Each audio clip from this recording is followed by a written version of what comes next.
The Knicks would play the Indiana Pacers starting Tuesday at Market Square Arena, and with just under 2 minutes remaining and a 14-point lead, Knicks in command right now, and would need a complete total collapse to drop this one, Matt. And the Indiana Pacers, after knocking off the Cleveland Cavaliers 3 out of 4, have to be sitting home very happy that these two teams banged away at each other for 5 games. And as far as they're concerned, trying to take a little starch out of what probably will be the New York Knicks. The Knicks raced out to a 16-point halftime lead, went up by as many as 20 in the third. The Heat made a fantastic run. They cut it to 2 with about 7 minutes remaining, and they had all the momentum, but the Knicks answered right back. And the last thing the Knicks want right now is a foul to stop the clock and enable the Heat to score with the time not running. Allen Houston, his 4th foul.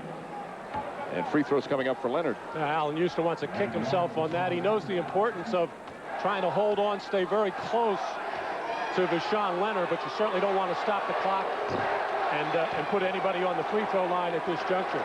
But the free throw shooting has been horrible for the Miami Heat. Now 10 of 20 for the game. And Vashawn Leonard, another tough game. Leonard hits 1 of 2. The lead is 13, 1:51 remaining. Heat will go for steals, no doubt. Foul and trying to make the Knicks hit some free throws. Knicks handling the press. And will try and take some time off the clock.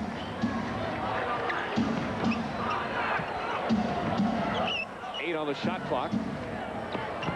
Starks feeds Houston.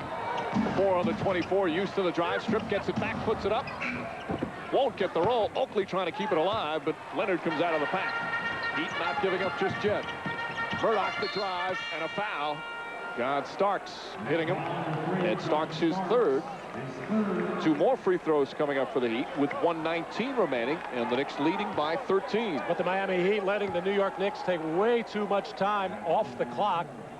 Concerned about fouling all the good free throw shooters on the floor right now. In talking with Tim Hardaway yesterday, I asked him about his feelings and the rest of the club's feelings about any bitterness after the Ike Austin trade. He said, you bet. He said it would have been a major factor in this instance without Alonzo Mourning available, when Ike Austin over the last 2 years had to fill in and did very well in the absence of Alonzo Mourning. And if they had won this game 5, to go on and play a big, tough front line of the Indiana Pacers. So that move will be debated throughout this summer. And the Heat not fouling right away. Buck Williams underneath, and there's the foul. P.J. Brown with 1:09 remaining. An 11-point lead for the Knicks. 2 free throws coming up for Buck Williams. And as we said, it's never happened in the Eastern Conference, and only 3 times overall. Tim Hardaway and his Golden State Warriors did it once, where a 7th seed beat a 2 seed. The Heat, winners of 55 games during the regular season, won the Atlantic Division title, on the verge of a very disappointing end to their season.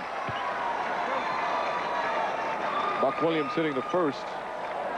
The Knicks able to overcome the loss of Larry Johnson and Chris Mills, suspended for today's game, but the Heat not able to overcome the loss of Alonzo Mourning. So important, especially on the defensive end. It really came to fruition how important he is defensively. Buck Williams hits a pair. What a game for Buck Williams. 11 points. Check that. 12 points and 14 rebounds for 38-year-old Buck Williams. Leonard, 3 won't go. Ward the rebound. And we're under a minute to play. The Knicks with a 13-point lead. And the Knicks just taking time off the clock. You know, Matt, you said at the top they need a big game from Allen Houston. He had 30. But they also needed a huge game from Charles Oakley, and he had 16 points and 11 rebounds. Starks 3-pointer. Banks in. John Starks. Everything going right for Starks. 22 points this afternoon. And they obviously got the big game from Starks, which people also felt was needed. But the unknown factor, and a big plus in this one, we saw it in game 2. It was Terry Cummings with his defense and his rebounding against Alonzo Mourning. And today, it was Buck Williams as the unsung hero. Starks with the banker. It does go in, still counts as 3. As Strickland will shoot. Starks committing the foul down the other end. And Patrick Ewing still holding out hopes of playing this year.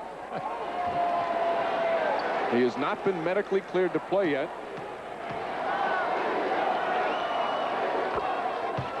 Knicks teams still say it's unlikely Ewing will play even in the second round, but certainly the further the Knicks go along, the more chance he has to make progress on the broken wrist.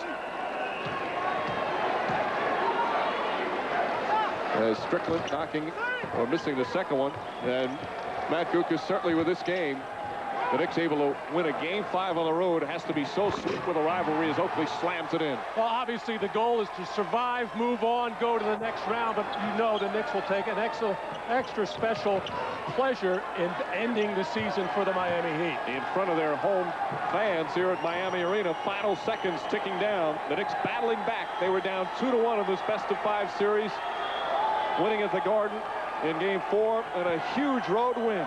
The road team wins the deciding game 5 as the Knicks finish off the Miami Heat, ending Miami's season in disappointing fashion. A number of big-time players for the Knicks. Allen Houston, as we mentioned, with 30. John Starks with 22. Tim Hardaway having some words as he walks off. The Knicks gathering at center court with the usual post-game prayer. And Tim Hardaway walking back now to the Heat locker room. The frustration showing there for Hardaway. Really struggled in the first half. Child's defense huge for that. Hardaway came alive in the third quarter, brought the Heat back from a 20-point deficit to within 2, but the Knicks answered right back. And right now, let's send it over to Jim Gray. All right, thank you very much, Mike. John Starks, Allen Houston. Allen, let's start with you. 30 points. You said last year, Game 7, you were very nervous. Obviously, that wasn't the case today. Well, you know, he was still a little nervous, but, you know, God's been with us the whole year, and he didn't leave us today.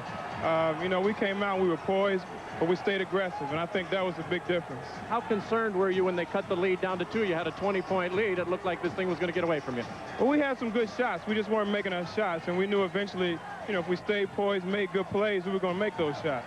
Great game. Congratulations. John, let's ask you, how did you guys overcome the suspensions?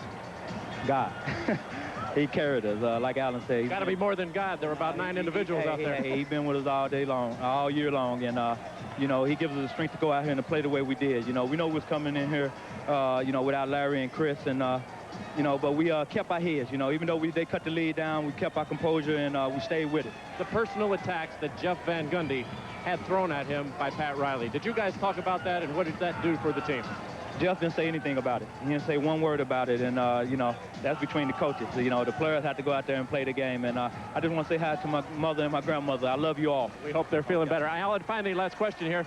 What about Indiana? You're going to have to go into that series without Larry Johnson. Well, we're going to have to do the same thing. You know, at least, you know, we'll have a little bit more with Chris, but we're going to have to do the same thing. We'll have to stay poised, and, you know, we're learning a lot by playing on the road and sticking together. Great game, Alan. Thanks a lot. All right, let's send it back over to Mike Green. All right, Jim. Matt, with all the bad blood, the suspensions, how sweet is this for the Knicks? Well, this rivalry, the hottest in the league, and all the stuff that has gone on with Pat Riley over the last 3 years.